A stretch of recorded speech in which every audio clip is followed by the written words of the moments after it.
Suicide करने पर मजबूर न बन और बार बार टर्चर करता का कि छोट जात के बा कुछ ना करी, सहनी कास्ट के बा, मलाह कास्ट के बा, बार बार इसे बोलते रहते। अब बताई मलाह कास्ट के आदमी गाना सब बार बार हमारे जाति को लेके यार बोलते रहते, गाली देते हैं। सौरभ ऐश्वर्या जिनका नाम है,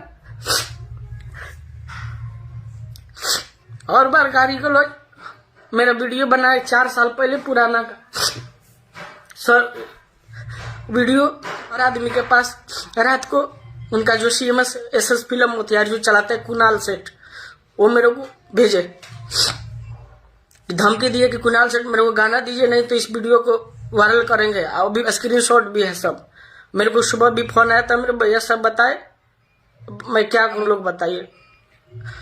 इतना कलाकार को किया जाता है, इतना कष्ट सताओ यार। हर कंपनी में पूछिए, हर कंपनी में गाना आदमी देता है इसी की अपना घर चले, और वो कहता है कि हमेशा गाइए फ्री में, धमकी गाना नहीं दे वीडियो वायरल करेंगे। 4 साल पुराना का वो वीडियो है।